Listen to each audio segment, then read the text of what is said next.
start us off, I'll introduce our moderator, Achille Diago. Here he is, right here. He works in our Congo Basin program, is based in Cameroon, and is manager of the Open Timber Portal, which is really cool, and you'll hear about it. So take it away. Okay, thank you very much. Good. Okay. Good morning, everyone. So welcome to this second day of our conference, and also for this special session about independent forest monitoring. We hope to compare different approaches across regions. So we have panelists from the Congo Basin, especially from Cameroon, from Amazon, from Honduras, and from Southeast Asia, and with a representative from Indonesia. So we want you to understand actually what the independent forest monitoring mechanism is bringing into the process of fight against illegal logging. In the process, we have fighting against illegal logging is about detection, repression, and prevention. So in each of these steps, we realize that we have different tools that can help us do detection with a lot of technology. For repression, we have all the laws in place. For prevention, we can ask the question, what is available for prevention?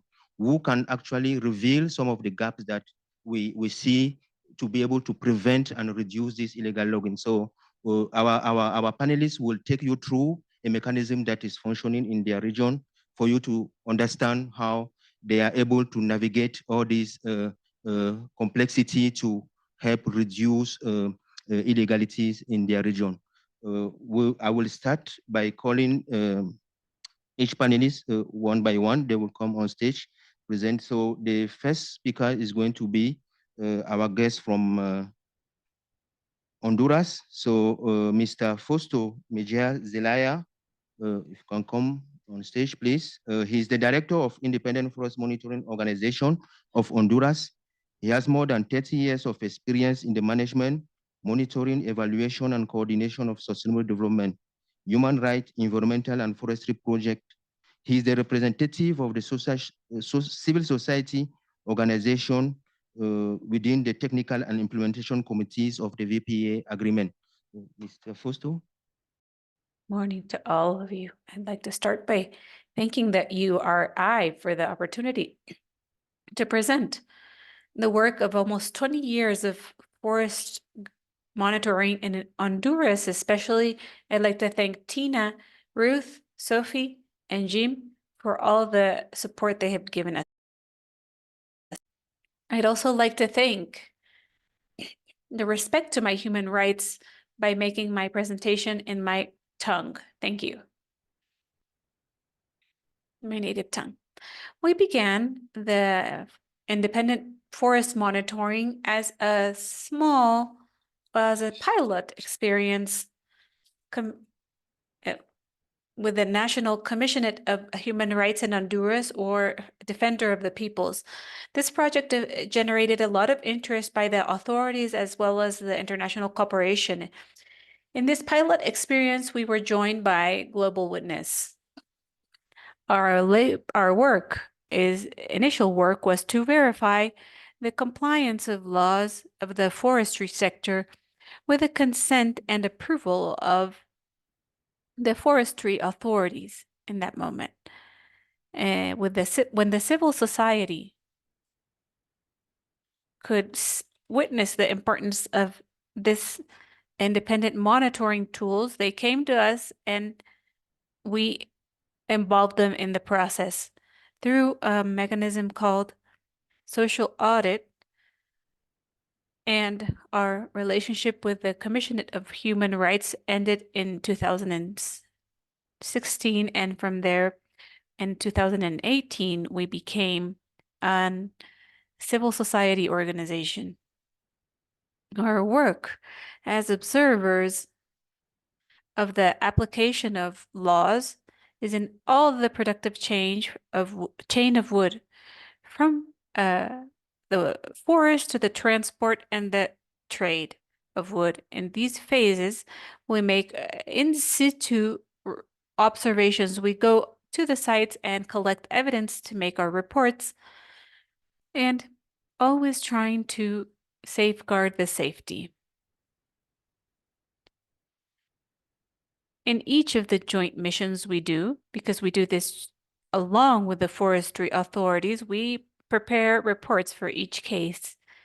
And periodically, we make analysis and follow-up reports because we determine what are the main areas where illegal activities are committed in the forestry sector. We analyze as well who is the main responsible party of committing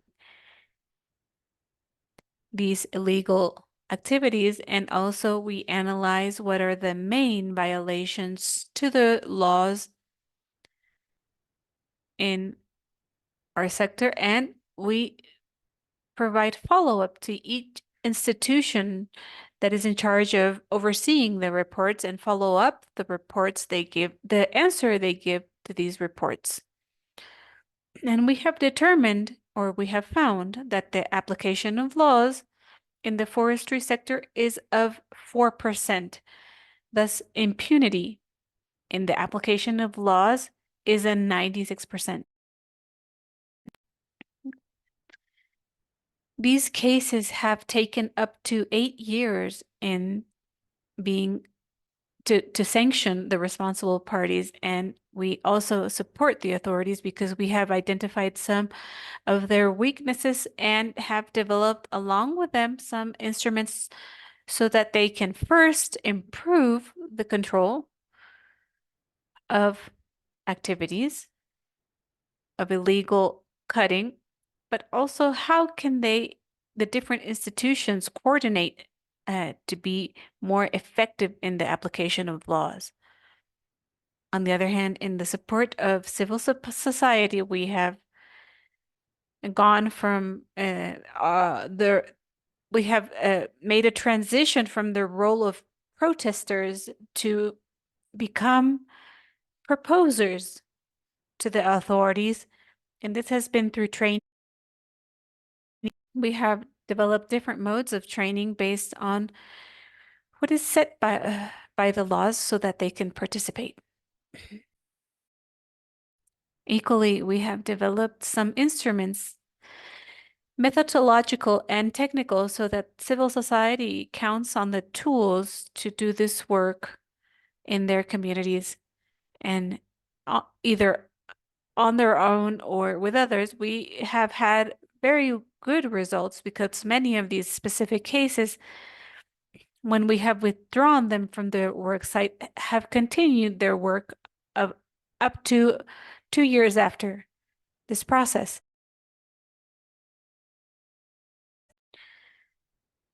The experience has been quite interesting. With all these elements that we have developed for nearly 20 years, they have been institutionalized in the voluntary agreement of ABAFRET Association in Honduras through different annexes. In the annexes of the legality tables, we have included the topic of human rights of indigenous peoples and Afro-Honduran people and work aspects that were not covered in the forestry sector and other annexes. And the Annex 5, for example, that it speaks about the system to apply laws. We have developed mechanisms. We have included mechanisms that we proposed from the civil society, from the territorial level up to a political level, so that we can have some influence. Sustainability. We believe this is a very important topic, and we should continue doing our work with the civil society so that we call it allow them to become forest authorities, overseeing their natural resources and their communities and having an influence on a political level. The challenges.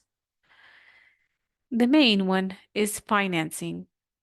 Our projects have been a maximum term of 1 year and low financing, so we have had to work strategically to develop these tools and progress slowly. For example, by building a bridge, a house, we have already established the basis for those works.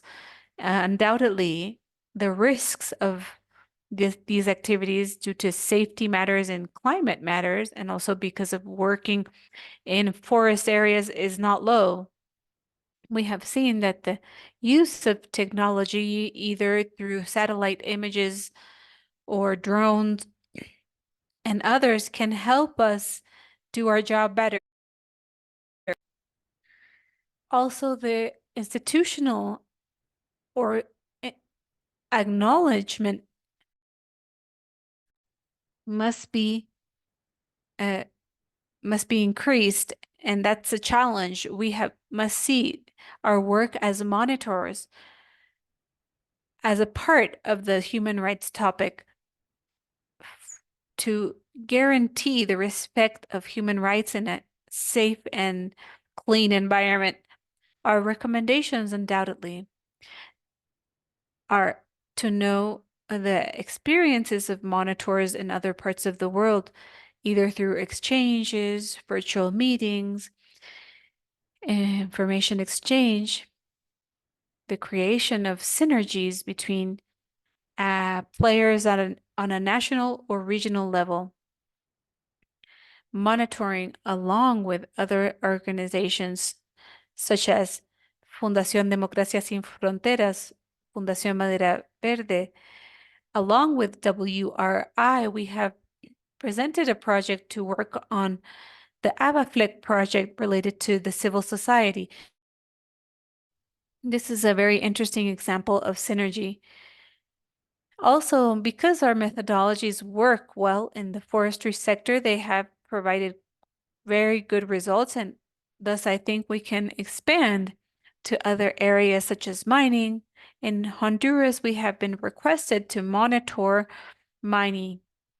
Undoubtedly, we would have to make adaptations and speak to the institutions in charge to do that work, as well as in agriculture and climate change, and build strategic alliances. I think here we can unite, work together, but there should be an organization that manages for us different aspects in order to become stronger. And I think that important role could be played by WRI. All our documents are public. They are on our website. You can see the different reports and analysis, the same tools that we have developed. And please, any comments, you can contact us through our email or follow our social media. Thank you very much. What is important here is that this is one of the forest region. I'm convinced that there are a lot of terminology, lexicon that you are not familiar with, because we are talking about a mechanism that is not is still emerging. So many of us are not familiar with that. At the end, I'm going to show you the how you can understand this as an operational tool for monitoring. But before that, I'm going to invite our representative from Cameroon, Mrs. Angeline Mojo. Mrs. Angeline Mojo, who is she's a forester. She has been working in the forest for the past 20 years on forest governance issues, including the implementation of the timber legality assurance systems through independent forest monitoring activities, capacity building of stakeholders in the Congo Basin, and supporting the expansion of normalized and integrated evidence-based independent forest monitoring approach in Central and West Africa. So, Mrs. Angeline, I will give you the floor. Thank you, Mrs. Moderator, for giving me the floor. And I would like to thank WRI for giving us the opportunity to be there and to do the presentation concerning the case of Congo Basin. I'm Angeline Mojo from FODER. I will first of all say one word about who FODER is. FODER is a non-profit organization with an international vocation created in Cameroon in 2002. Since 2002, we work in Central Africa, especially in Cameroon, Central Africa Republic, Republic of Congo, and in West Africa, we also have some activity in Ivory Coast. Our vision is for a society without exclusion or discrimination, putting natural resource at the use of sustainable development. Our field action is focused on forest governance of governance of natural resource, biodiversity and environment, and rural entrepreneurship. I will first, this slide is to explain what is independent forest monitoring in the Congo Basin. In this region, we have two types of independent forest monitoring, two approaches in Congo Basin. The first approach is the mandated IFM. This type of independent forest monitoring requires an official agreement protocol between a NGO and the national authority, usually the Ministry of Forestry, which mandates the NGO to generally conduct independent forest monitoring of compliance with official law enforcement system. For mandated IFM, in addition to the protocol of agreement with the government, the TOR of the IFM mission is developed jointly with the Forest Administration. We have also a reading committee that is set up to review the reports before the publication.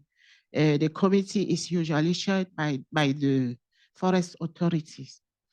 In the case of non-mandated IFM, generally called external IFM, independent forest monitoring is carried out by civil society organization without explicit agreement of formal approval for the government.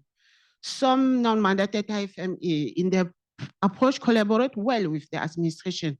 The case of the SNOI network in Cameroon and in the Republic of Congo, which the approaches is based on the international ISO standard 2001-2015 related to quality management system. We also have in this case in a reading committee that is set up in the case of SNOI and generally chaired by the senior CSO, which coordinates the system. This is not the case for all mandated IFM. According to the commonality on IFM conceptual framework across the region, this slide will show you the IFM workflow in the Congo Basin. In terms of activity, we usually do the capacity building of civil society organization and community and other actors on multi-format data collection and management. It's also important to know that presently in the Congo Basin, there's a rush towards the harmonization of IFM quality approach through ISO 9001-2015 principle and continue improvement using the OTP quality requirement. Field mission plans to conduct quality IFM activity and produce fact-based reports on illegalities. Holding reading committee for IFM reports before the transmission to the administration and subsequent publication. Joint mission with law enforcement agency, generally the forest, the Minister of Forestry, litigation monitoring, and sometimes annual multi-stakeholder dialogue, including enforcement agency.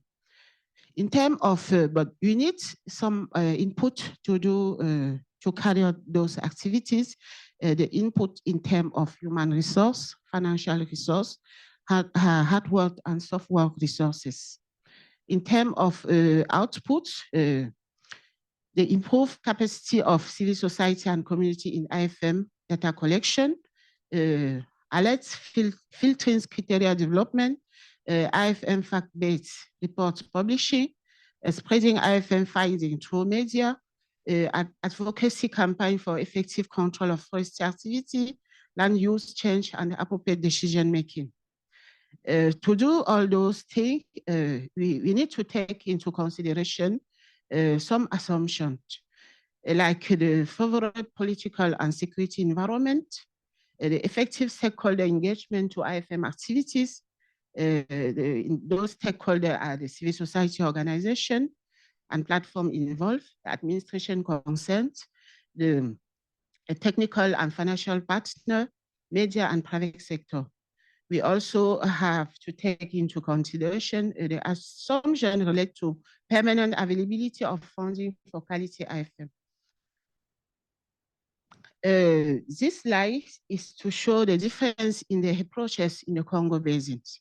You see that in Cameroon, since the end of mandated IFM in 2013, the SNOI approach, certified ISO 9001 on quality management, developed and coordinated by FODER, is implemented. In this network, we have 6 civil society organizations involved in the system and trained in quality IFM, including OTP quality requirement. Peer review committee headed by its organization senior staff to review IFM report before the publication, closing relationship with government, joint mission. This closing relationship is concretely based on joint mission with the national control unit, the participation to peer review committee, and sometimes formal correspondence with the Ministry of Forestry. IFM activity inspire and provide reliable and credible information on the advocacy and lobbying activities. Media, we also have in this system media engagement, especially you sometimes have periodic press conference, publication, the IFM finding, and also we work beyond forest sites by the monitoring of timber supply chain. In the Republic of Congo, we have CIGDF, late mandated IFM. The approach is certified, is also certified ISO 2001 related to quality management system. They also have peer review committee shared by the Forestry Authority. CGG-led non-mandated IFM through the SNOI approach that I present in the case of Cameroon is a network structured with the support of FODER. In this system, 8 civil society organizations are involved, and the approach is also certified ISO 9001-2015 related to quality management system. We also have peer review committee headed by organization senior staff, which is CGG. A harmonious coexistence and good synergy between mandated IFM and non-mandated IFM in Republic of Congo. It's also important to notice that mandated and non-mandated IFM activity inspire and provide reliable and credible information on the advocacy and lobbying activity. In the case of Republic Democratic of Congo, DRC, we have this organization, OGF-led mandated IFM. They also have a peer review committee headed by the Forestry Authority, and the RENOI networks, led non-mandated IFM. And in Central Africa Republic, we have this organization, CIET-led mandated IFM. We also have peer review committee headed by the Forestry Authority. Besides this, we have 2 civil society organization-led non-mandated IFM. And in Gabon, which is also another country, another forest country in the Congo Basin, we have 3 civil society organization-led non-mandated IFM and 1 civil society-led mandated IFM. IFM approaches in the Congo basins. We continue use of in this approach in Congo basin. There's fundamental use of related third-party platform for text-based evidence gathering, triangulation, and reporting. It means the verification of information received from community through GLAD, alert GLAD, supply of vector and raster file for thematic map related to Cameroon Forest Atlas, provision of relevant technical document through Cameroon Forest Atlas, a use of Open Timber Portal subcategory to guide IFM data collection on the field, and then the publication of IFF report. We also have some challenges in terms of difficulty in accessing documentary information for both mandated and non-mandated IFM. The widespread corruption in the forestry sector, sustainable funding for mandated and non-mandated IFM, limited possibility to have sustainable impact due to the lack of continuing funding, and also what's blood protection as IFM activity is very risky. Weak collaboration sometimes with the competent authority in some case. Thank you for your attention.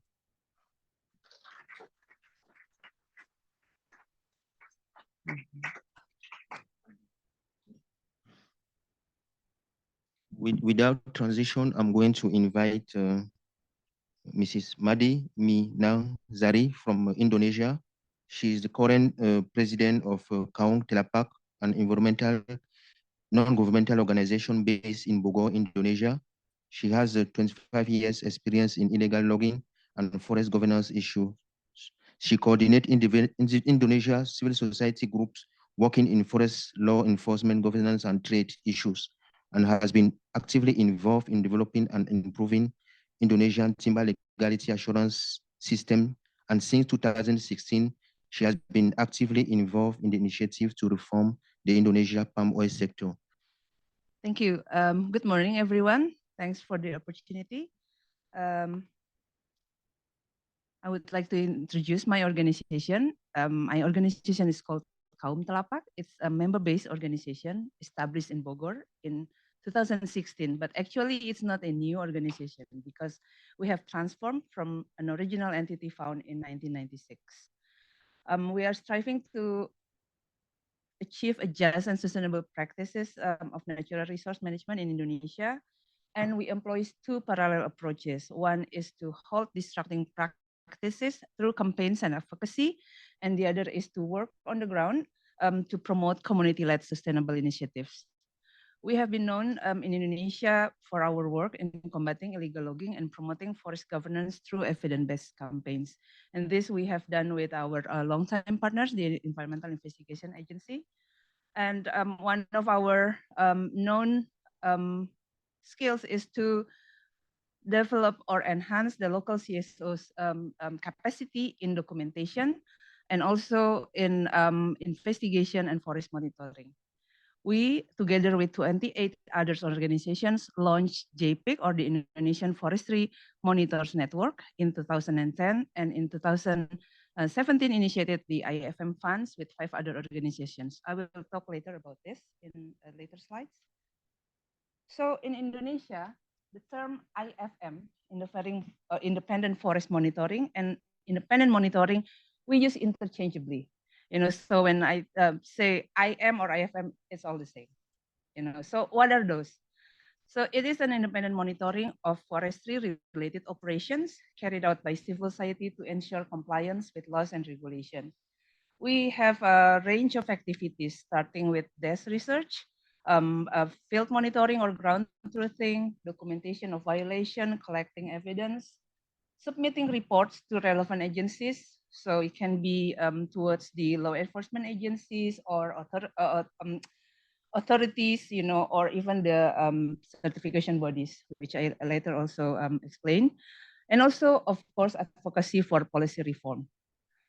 In Indonesia, the function of IM, or independent monitoring, is formally embedded in the National System for Legality and Sustainability Verification, and it's for the first time in 2009. This is what is known in Indonesia as SVLK. As SVLK, or in English is known mostly as TILAS, the Timber Legality Assurance System. Even though in Indonesia, it also includes sustainability from the get-go, from the start. So in this regulation, it contains provisions on independent monitoring and also the monitors. But currently, the scope of monitoring has already gone beyond the SVLK verification and certification. We have taken the role of also monitoring palm oil, illegal deforestation, mining, human rights violations. So it's just grow. So this is, I won't talk or explain about this. This is just to show you the timeline by which the regulation has evolved, and also this is where the independent monitoring function and a role has already been established and recognized in Indonesia, starting in 1997 when we started investigation to exposure illegal logging, illegal timber trade, and also at that time, the forest fires caused by these companies. You can see later maybe in the slides, yeah, but one thing that I would like to stress here, that this recognition by the government was not given. We fought really hard to get this. So because with the SVLK, we started in 2003. It's led by civil society before it was taken on by the government, and then we started the multi-stakeholder process. So that's what's been achieved in 2009 when I said that finally the function of independent monitoring is an integral part of the Indonesian SVLK. So this is the legal framework. These are the where you can find the provisions on independent monitoring and independent monitors.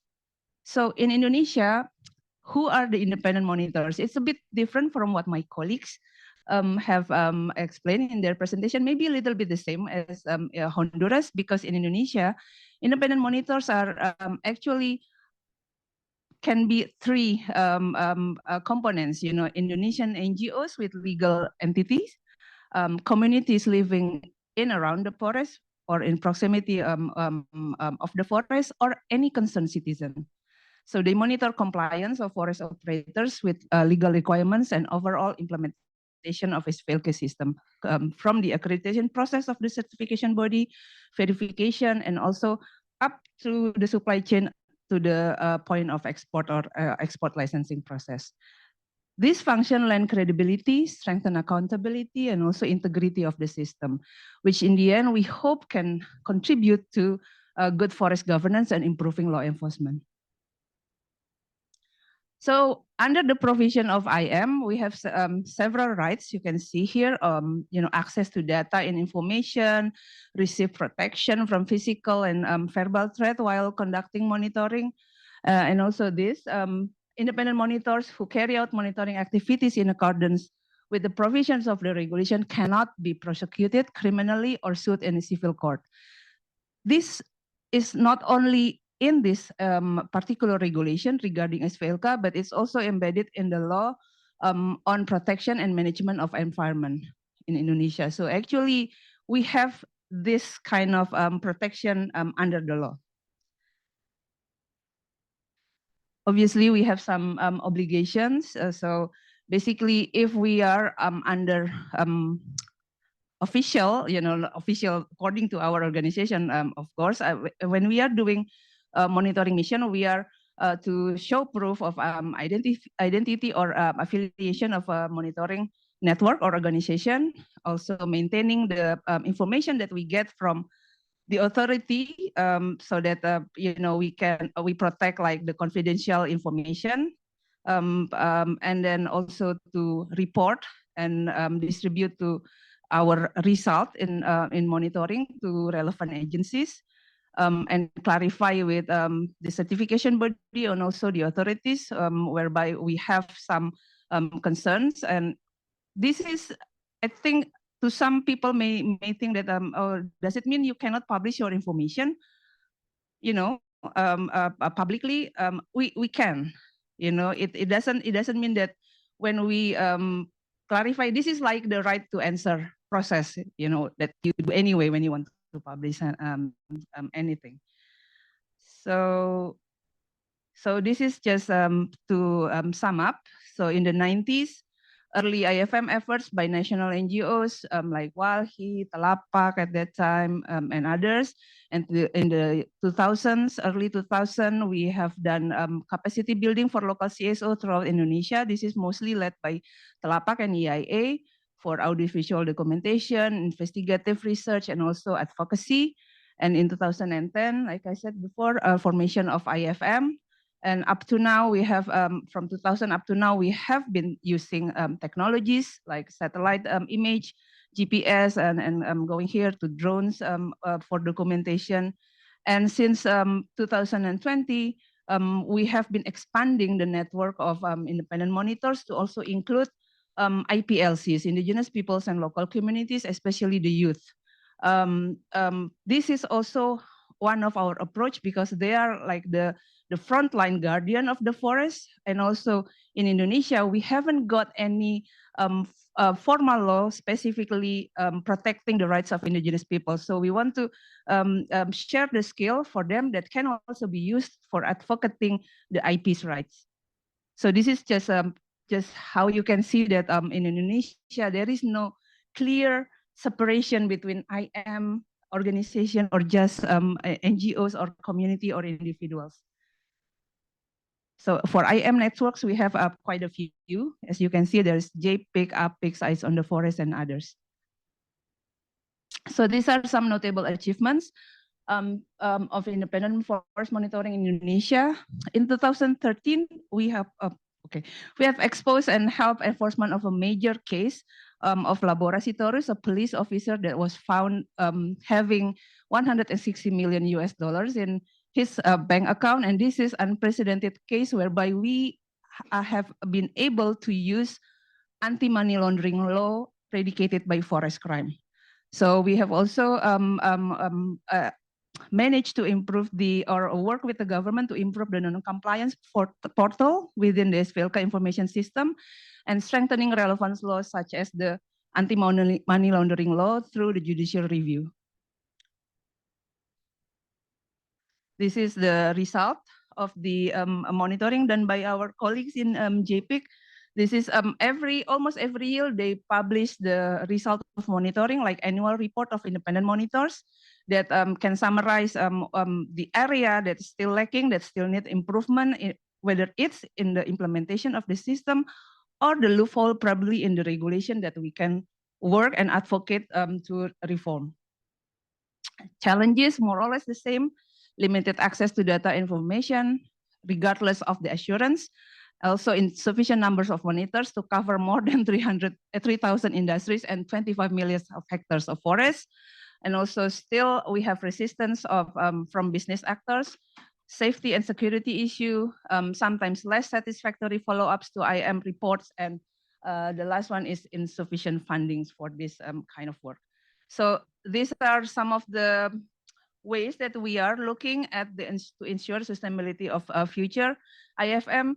For sustainability funding option, this is why we established the IFM funds to look at sustainable funding options while at the same time support grassroots monitoring activities.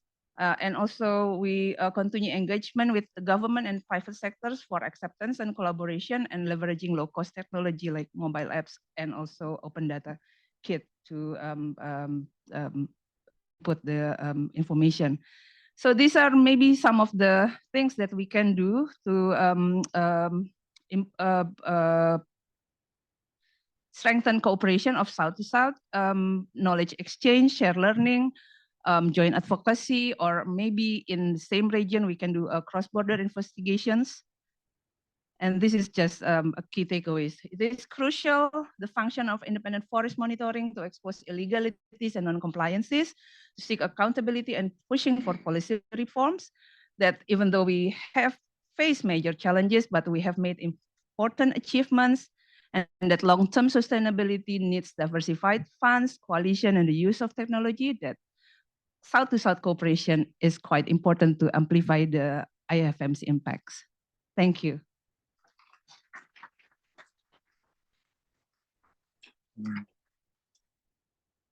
Okay, thank you. We have listened what is going on in the different regions, but I think there's a word that was repeated in this presentation about independent forest monitoring battling to achieve their result. This battle is not for the organization themselves, but it's because countries have actually agreed, they have signed laws, and the battle is to make sure that this law is implemented. They have signed laws, and these forests are located in areas where communities are living, and we need to make sure that they benefit from these resources. So the battle is to ensure that these communities can get benefit from it. The battle also is because the government is relying on these resources for its economic development. So it's also to call on the government attention that if there's a corruption going on, you will not be able to do your planning in terms of investment in the country. So it's a battle to safeguard and give every actor that is involved a better place to speak and to take better decision. As I said at the beginning, this is a very new and emerging area of work. I want to take you through so that you can understand before I open the Q&A session for you to get an understanding of all of this. So we have summarized IFM, even if we are in Indonesia or Honduras or in Cameroon, we are all speaking the same language. The first language is tropical forest. But when it comes to IFM, there are commonalities in terms of aim and scope. All the aim and the scope is to collect and process and report on illegalities around supply chain. It's also about forest risk commodity. In Honduras, they are planning to move towards forest to other commodities. That is because they have seen that there's also a shift of actors moving from one area because it's about business.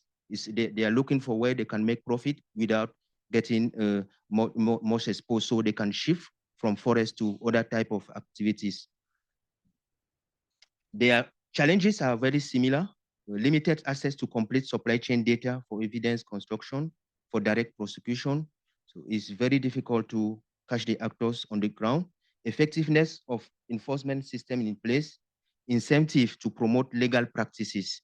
These are some of the questions that come on regularly. Because when illegalities is increasing, those that are making the effort to comply, they said they are all selling in the same market. So those that do not respect the laws, they sell at the very lower price. So there's need to be, the challenge is that the illegality will only continue because some of the good actors might also be willing to shift because they don't really see the value of it. So this incentive, these are the challenges that they face, the growth of corruption, the number of, in terms of successes, number of cases we can report, they can report on very a high number of cases where they have fought and succeeded, number of observations that are led to government actions per amount invested, relying on funding. So they need to be able to show how the money was used in terms of reducing illegal practices, and also the amount of taxes and fees collected resulting from IFM work. In terms of funding, there is a lot of dependency on foreign aid and inconsistency of fund. But there are differences, but these differences are laid on very specific pillars. In terms of legal recognition, none of the IFM is actually doing this by themselves. There is because it is grounded on legal framework that is in the country. In Honduras, there's a decree 019 of 2007 that is supporting their action. And then the VPA agreement also came in recently to also give some power to the civil society organization to participate at a different level of decision making. In Indonesia, there are regulation in place, and since 2022, there's a decree from the Minister of Environment and Forestry concerning standards and guidelines for implementing the SVLK. that give the authority to the individuals. In the Congo Basin, independent forest monitoring was recognized since 2008 through a regional treaties and a consensus agreement signed by Congo Basin ministers. So this is also translated in national regulation or explicitly in forestry code through community participation. In terms of organization structure, in Honduras, local actors directly affected by forest operation are supported by national organization. The organization conducting IFM is doing this on behalf of the communities, so they need to provide them with the information. In Indonesia, perhaps it is a citizen-oriented action, but citizen can opt to act individually or as solitary group or join a network, and all the findings receive similar level of attention. In the Congo Basin, we heard about mandated in Republic of Congo, in Central African Republic, in DRC, and in Gabon, and non-mandated, which is well established in Cameroon and gradually setting up in the remaining Congo Basin countries, because they have understood that it is possible. A single approach is not enough, so there needs to be a balance with an organization that is doing the mandated and the other who is also non-mandated, because there are risks of conflict of interest that also come into play that stage. In terms of report follow-up, report is shared with relevant authority with direct follow-up action in Honduras, and all the reports are available on the MFI website. They conduct analysis and follow-up report on legal actions that are published biannually. And in Indonesia, not all the reports are made public, but they are shared with relevant bodies for action, such as certification and accreditation bodies, ministries, law enforcement agency, lobbying, and they conduct lobby and advocacy. In Congo Basin, reports are shared primarily with the Ministry of Forests and law enforcement agencies after 30 days for the case of the SNOI that was presented. They also do lobbying and advocacy, and the status, which is very special in Cameroon, is that the status of litigation report is published per semester, so we can actually monitor what is going on when illegal litigation are reported, and we can see how the judiciary is involved into the process to make sure that the fines are paid back to the government. In terms of finance mechanism, in Honduras, they have been relying on a one-year funding cycle with several months gaps before the next fund are received. And there is an ongoing negotiation for 2 years fund from the EU. In Indonesia, there has been, the VPA recognized the role of IFM, but there's not enough funding to provide it to support this mission. So, 3,000 industries versus 25 million hectares of forest, it requires resources to monitor that. The law prescribes self-funding, government agencies, and trust fund allocation, which is not compulsory, but we need to be careful, because the need for funding, they need funding mechanism without risk of interest. If the funding is coming from the government, would they still have their independency to do independent forest monitoring? That's the question. That's why they're being careful of what the law, the provision in the law, and what is the best in terms of practice. In Congo Basin, there's a lack of consistent funding. Funding is very competitive with call for proposal, with the risk of non-specialized actors win the bid. So that is, I hope this summary have helped you to understand this mechanism. There are successes in countries, they are fighting to get these successes. So I want to invite each of them on the floor. Mr. Fausto, Ms. Angeline, can you come on, please? And Mina, so that we can have a conversation, we can share. I am sure some of you here are also doing independent forest monitoring somehow, investigation and so on. So you might have some experiences that you want to share or clarification questions. So the microphone, who is in charge, is there. So anyone can come in and ask the question.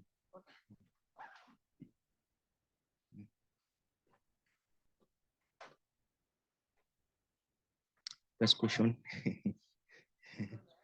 The microphone. Here, right? I'm just talking to this one, right? Okay. Yeah. Thanks. Hi, I'm Chip Barber. I think you met me before. Up here. I have a quick, what? Closer to the mic. Okay.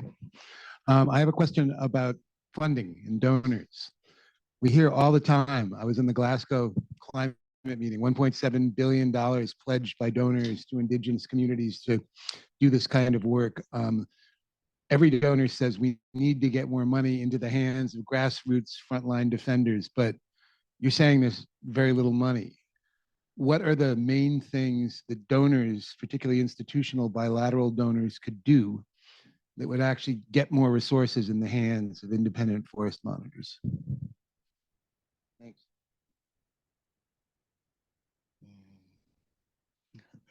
I wonder if you want to answer to that. Did you get the question? What needs to be done for bilateral and multilateral donors to get involved? For me, no question. Okay. Okay. Okay.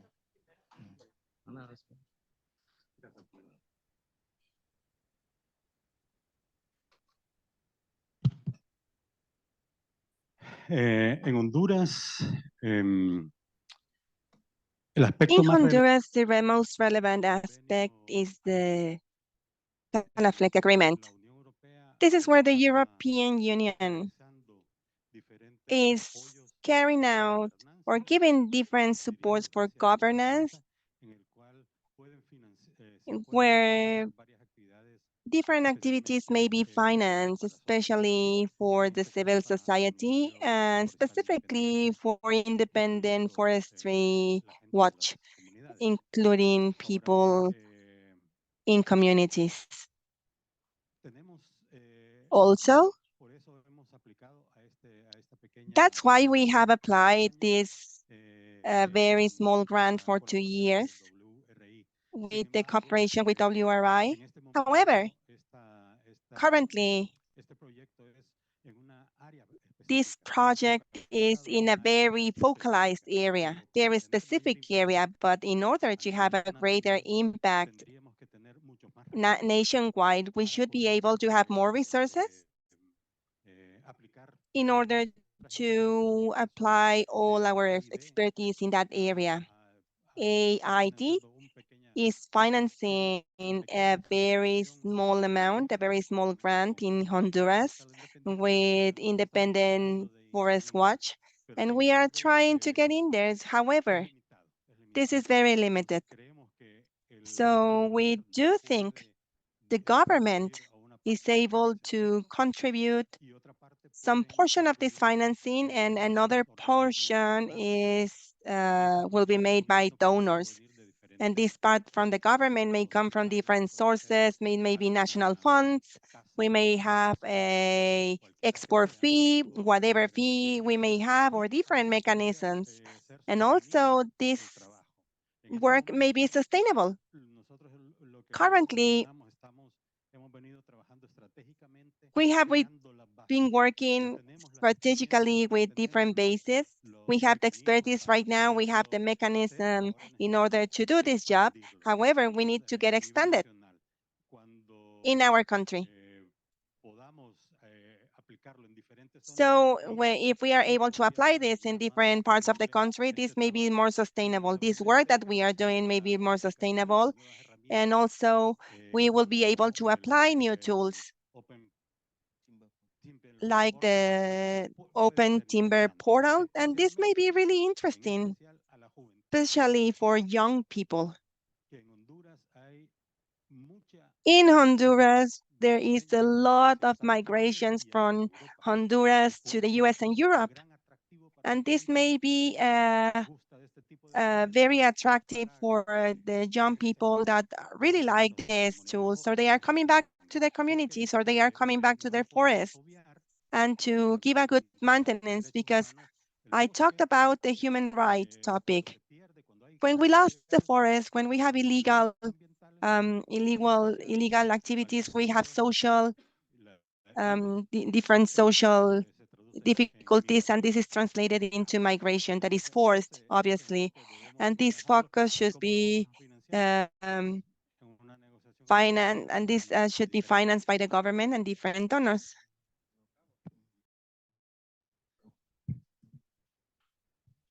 Thank you, Chip. In Indonesia, we have had quite a lot of discussion on this.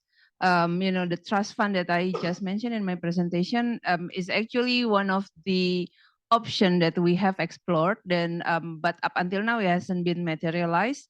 There is this choice of setting up a new trust fund for independent monitoring works for civil society and communities. But also we have now within the Ministry of Environment and Forestry what we call environmental funds. And I think this can be used to, if like donor country, like a country which with funds can be set aside for this activities, like all the scope of independent monitoring activities that I just presented, then it can be placed in this through this existing trust fund, but with specific specific allocations, so it cannot be used for others, because usually what happens in Indonesia when you, like for instance now that in the environmental funds, I know that IFM funds together with the DG of Sustainable Forest Management have applied for using the funds to access the funds in that trust fund within the ministry for independent forest monitoring and also for the implementation of SVLK. It's not agreed up until now. I don't know why, but we think that this can be a way, for donors to put their money in there, and then it's independently managed, that it can be accessed by independent monitors throughout Indonesia to do all of those activities that falls into the category of independent monitoring activities.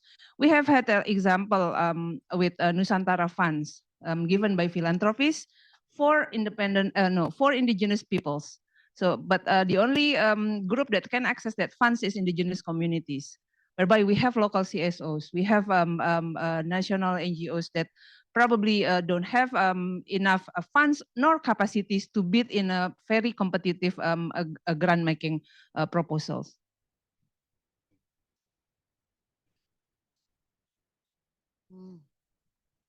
Okay, in the case of Congo Basins, in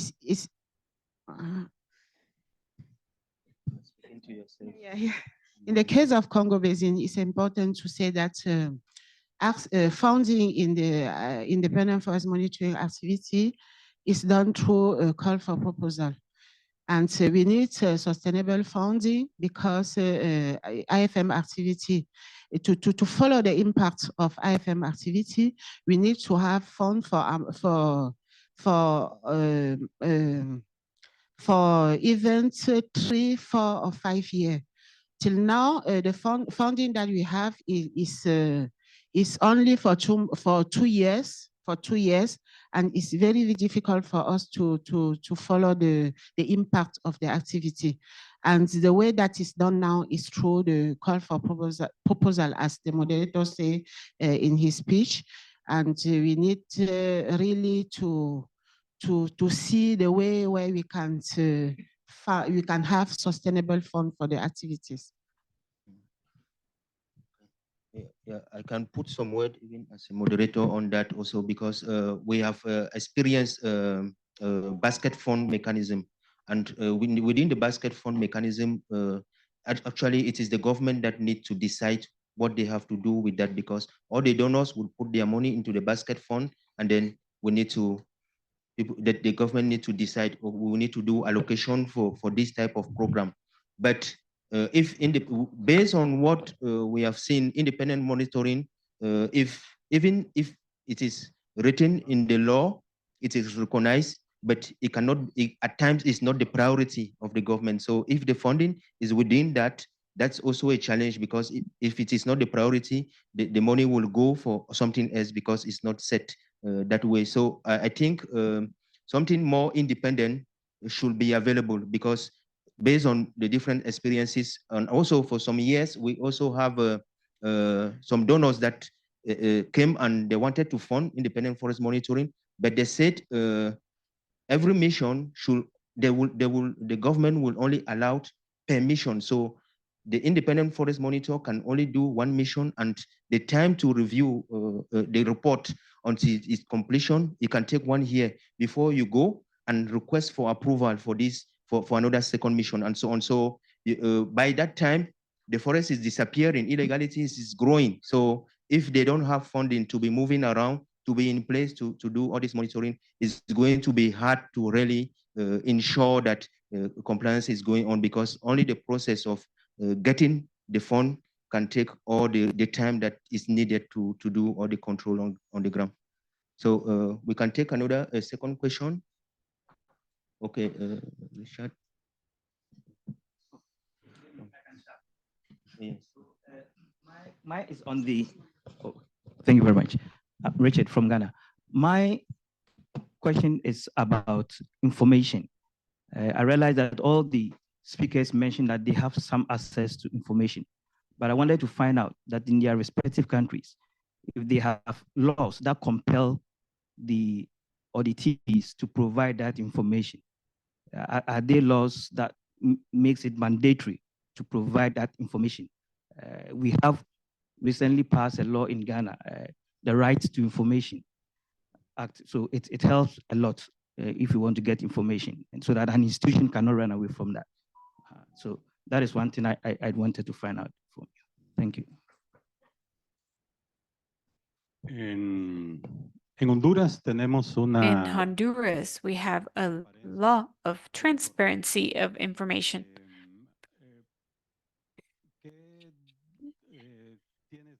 It has certain procedures through certain institutions to request information. Nonetheless, in the forestry sector, there are facilities to get this information. Monitoring never has had a problem regarding information to know the files, for example, of the exploitations of in the forest or other information, so we don't have too much trouble getting that information. But the information in the governmental institutions is not published on their website. We have to request it in their offices, and we can get it because we know them, but perhaps they're afraid of us, so they give it to us.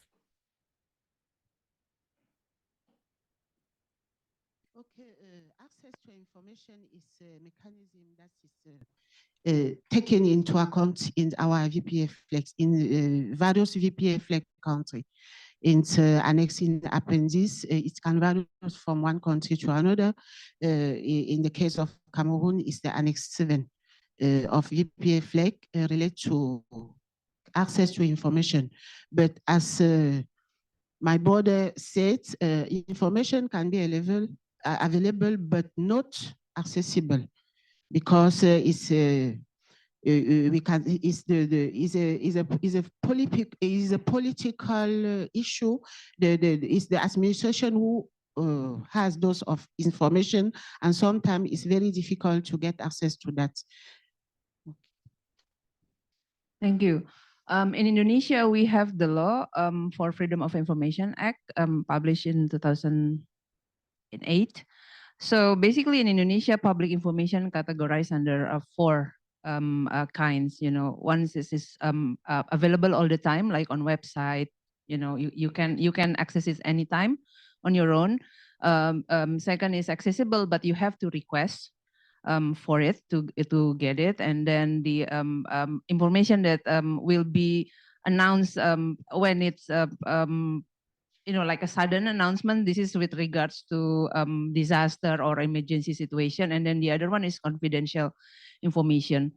So for independent monitoring, actually, almost all information that we need falls under category accessible, but have to be requested. Maybe the same as in Honduras. But also we have some issue of interpreting this kind of law, because, for instance, like some maps of concessions, like what we call HGU, the business rights map. The maps that is shared by the government is the picture, like JPEG, where format, whereby for us we need like the what we call SHP, so that we can accurately overlay, use it for many kind of purposes. So this still like ongoing dispute, even though, and also independent monitors have taken the government to court under this information dispute, and we have won against the government up to the Supreme Court. So that's why for the IFM under the SVLK, we now have access and to independent monitors that registered with the Ministry of Environment and Forestry. We can even access the commercially sensitive data. So that's why we have that obligation to protect that kind of data. I mean, what I'm trying to say is the law is there, but implementation of the law is another case. So we still have to push, for this implementation of this law. Okay, thank you. Okay, next question. Buenas, soy de Panamá. Hi, I'm from Panama, member of Mesoamericana of towns and forests, communities and forests, and members of territorial communities in the north of Africa. In Indonesia, we have Mang. In Brazil, we have Bibi, indigenous peoples communities. In South America, we have Coica. In Mesoamerica, we have Alianza. So speaking about monitoring of forests, we know that a great percentage of forests are of indigenous peoples. And monitoring all this to monitor all this, we need consent of indigenous peoples. We need to request the authorization not only of corporations or of the government, but of those who actually work on them. So we can monitor it with real facts, not data that come from organizations that use only the information that is relevant to them. So territories are fighting for funds to come directly to our territories with free, prior, and informed consent. And I'd like to know how you're working on this.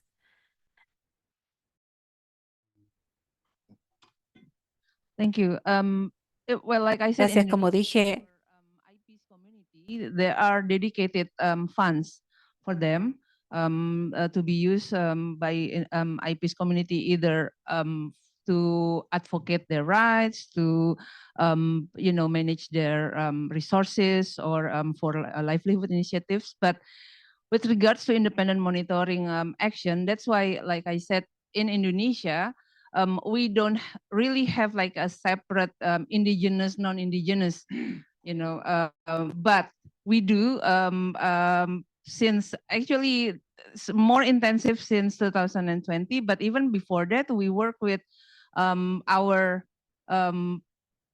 not I can say sister, but because our organization is also one of the organization that give birth to AMAN, Indigenous Peoples Alliance of the Archipelago, which is like the largest network of indigenous peoples.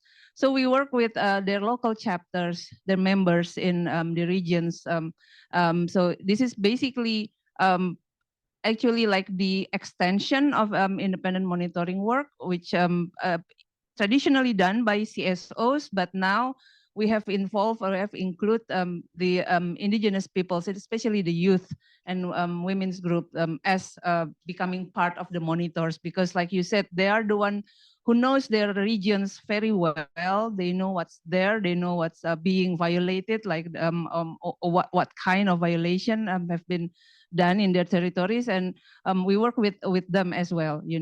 To bring these companies or corporation or whoever violate their rights to justice, and also to advocate for their rights.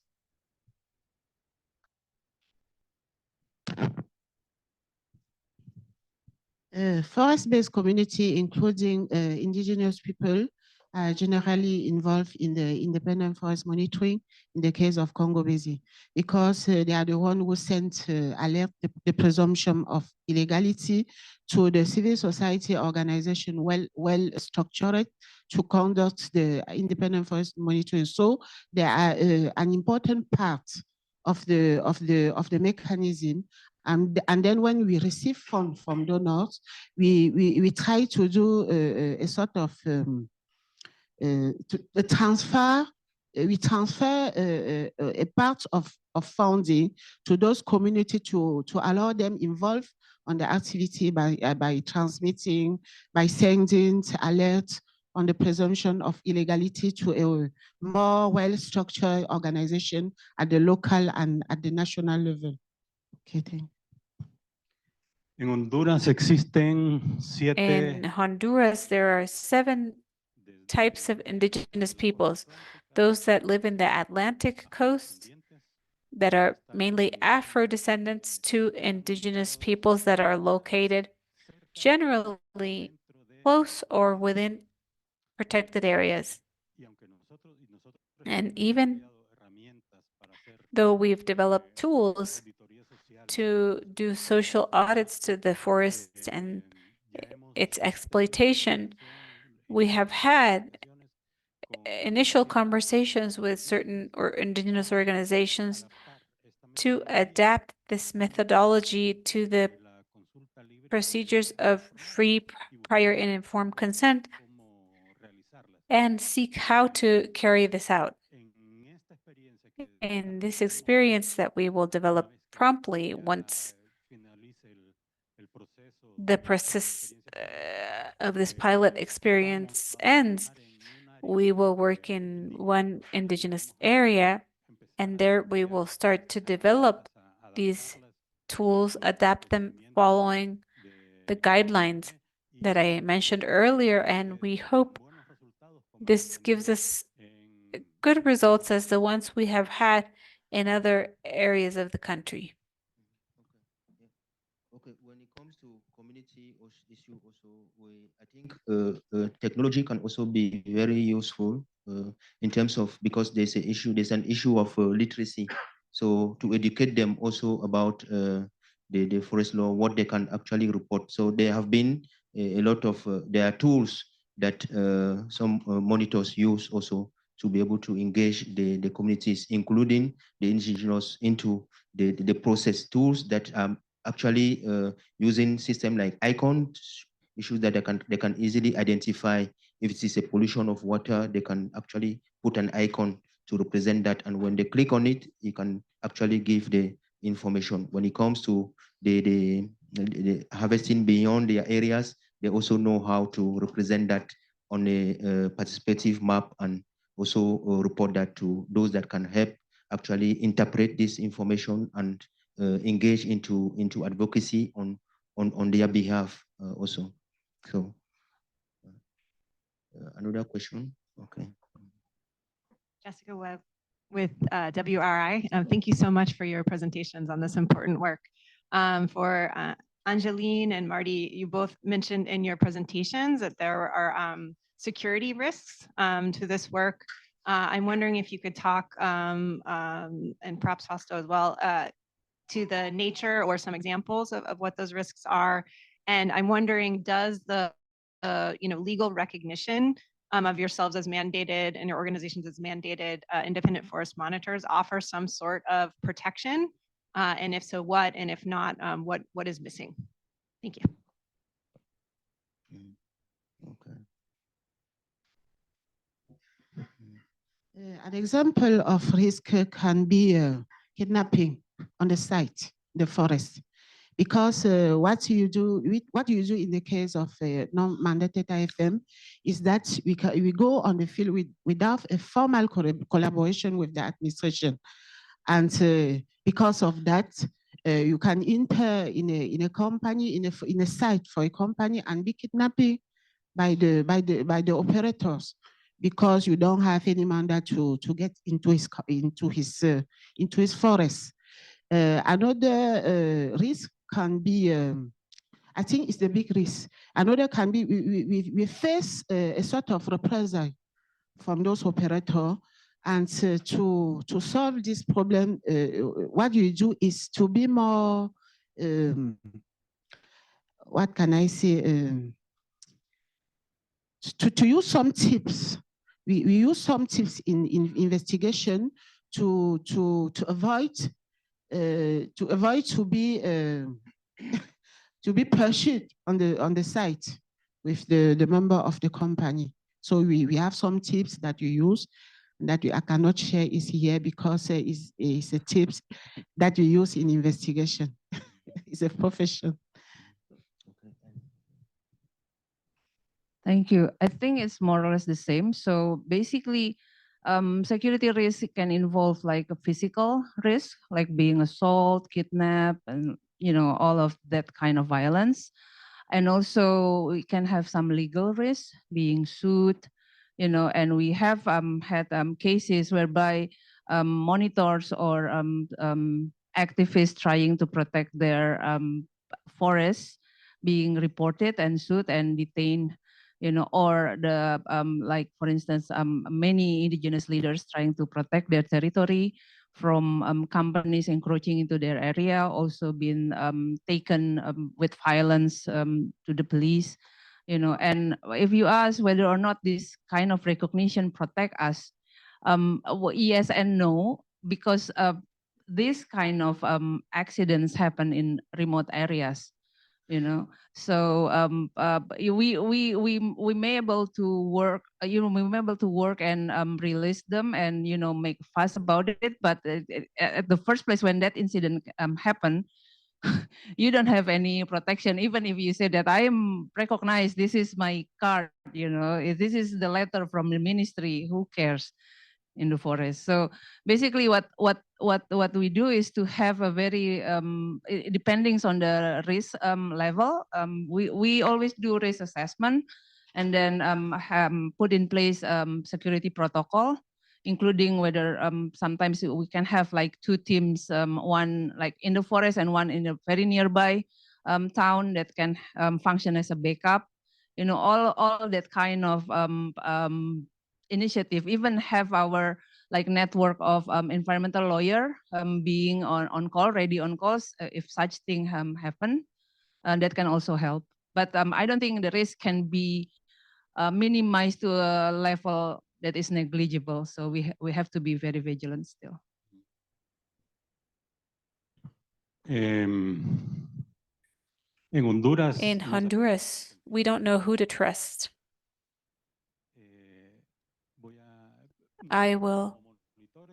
Us as monitors have received security or safety courses, and we make a prior assessment before our inspections.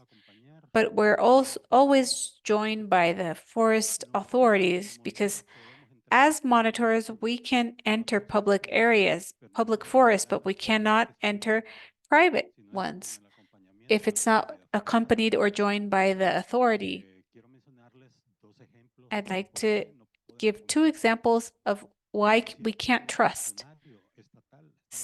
Certain state officer was monitoring illegal cutting in certain area, and he was literally kidnapped by police authorities. At that time, MFE was with the Commissioner of Human Rights. We informed him, and his intervention helped prevent getting him killed. In the case of monitors, we have been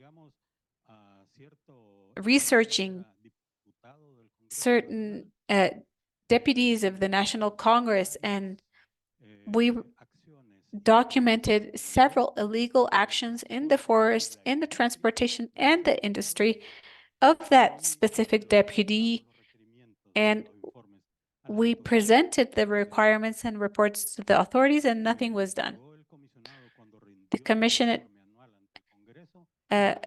reported this in the Congress and denounced him directly, and thereafter was an investigation where all the proof was presented, and this person arrived to the offices of the commission, and the commission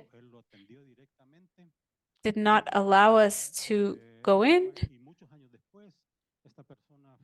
And many years later, this person was related to drug trafficking, and he is now in jail in New York. So those are the risks we face in the forest. Not only vehicle or access problems, but severe problems. But there are certain measures that we can follow. Now that we are not in the commission, we are very wary when we do an inspection because of that experience. So we learn a lot about who are involved, and we know the high-risk zones. So we try to avoid visiting those areas, but when there is a claim, we seek to be joined by other state organizations, not only forest organization.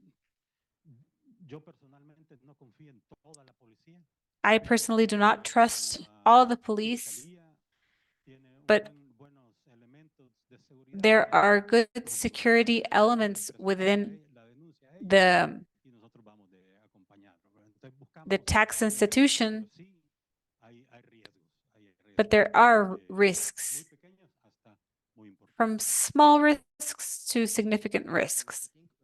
This issue of risk is we cannot actually use it as an excuse to let illegality continue, because some of the time these actors can use the buffer area of risk and go beyond that area and do illegality. So I think this is where using Global Forest Watch platform come into play, and having signing alliances and being with people that can bring this issue into safe space to discuss this, because any issue about illegality in the forest will actually cause forestry loss. So you can actually track that, monitor it on time, and then sit in a space and discuss that, because some of the actors might use it as an approach, create insecurity in a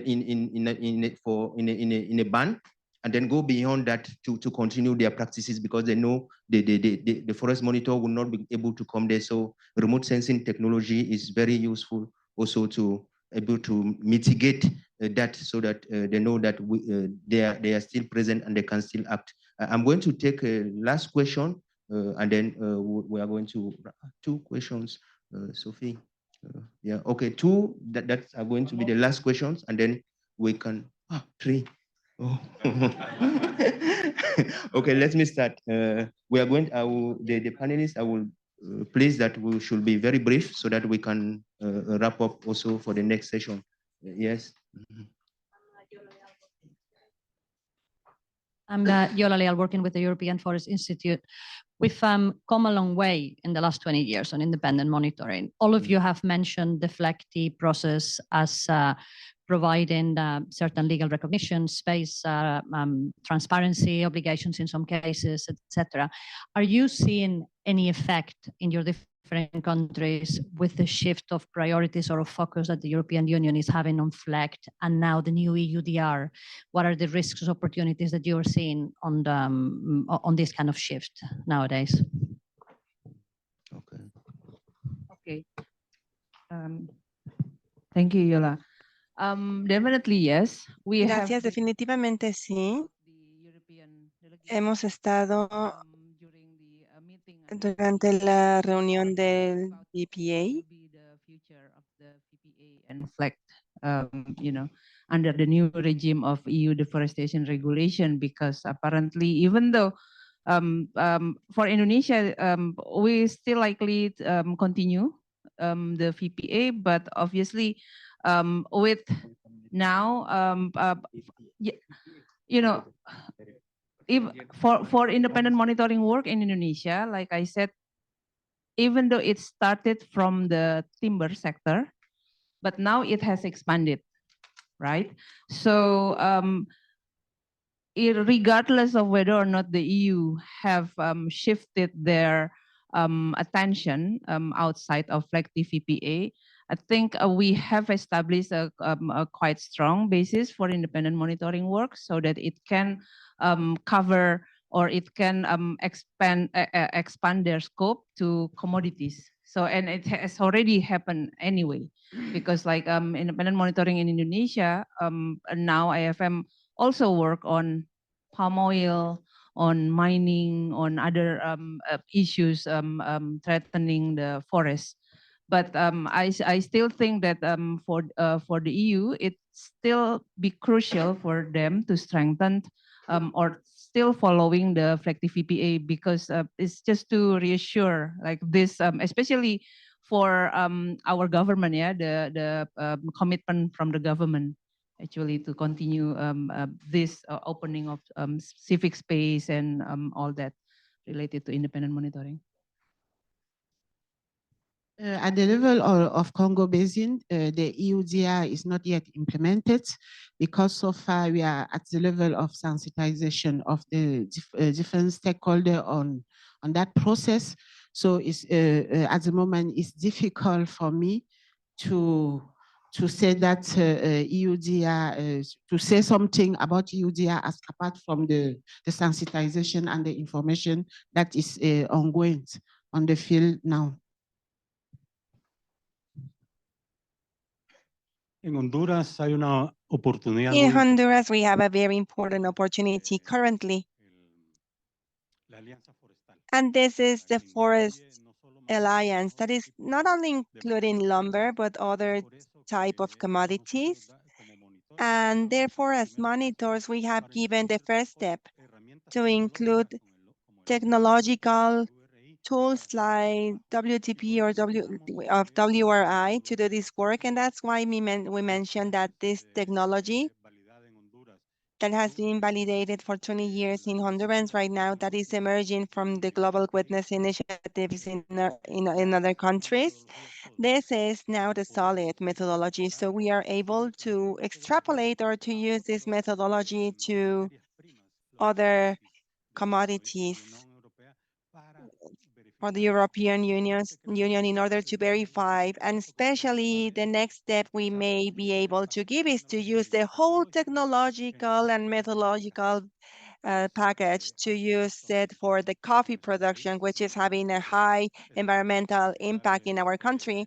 And it is also one of the main export products and is a big income for local families. So we are able to do these first experiences to share it. And also we have an opportunity window with the alliance that recently has been launched in Honduras.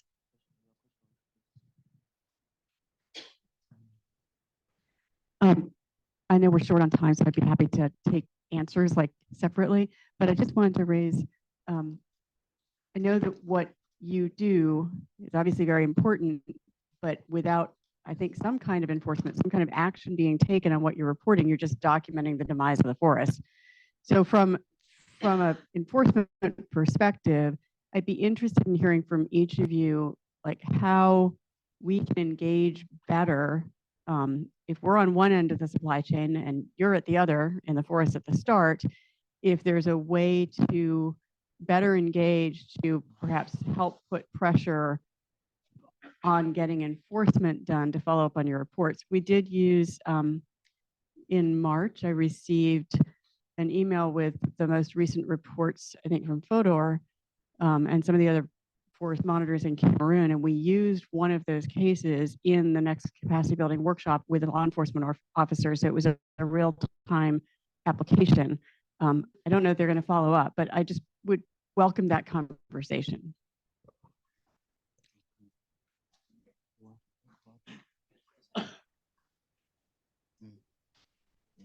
I think they prefer to do a follow-up as a follow-up conversation. Yeah, yeah. Yes, okay. Okay. So there's the last question here. Yeah. Thank you, Iskandar from Bogor. I think my question directed to the moderator because you have summarized the Okay. different things across the country. So it was mentioned also about the South to South collaboration. My question is, what do you think about how to make this South to South work? Yeah, in the near future. Okay. The moderator is going to give an answer, but they themselves, I think in each of these regions, they actually know what are the gaps and what they can learn from each other. But what I see from here is that there's a mechanism in Indonesia, for example.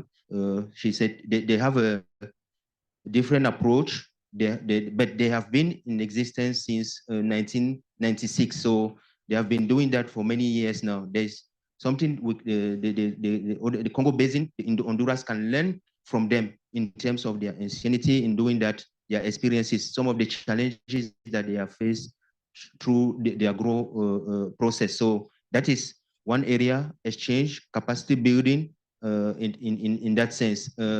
The experience from Cameroon also can also inform Honduras or Indonesia, because navigating this complexity, political economy in all these countries is difficult. And what they did with what they call mandated and independent, non-mandated, was actually to be able to navigate this complexity on the ground. And I think they can actually learn from it. So even if there's a designated entity which is recognized by the government as being the independent forest monitor, there need to be someone outside of the process that can still continue to do it. And this is what can come from them. And then from Honduras, I see that in Honduras, they have, they started on human rights. They started on human rights, and the EUDI is also coming very strong in terms of human rights issues. So I think that's something that the Congo Basin has not been very much active on that, and they can learn from Honduras in terms of reporting on human rights and other issues of sustainability, which is going to be part of the EUDI, which is the future. Okay. Okay, so I think we have gone very far from time. So thank you very much.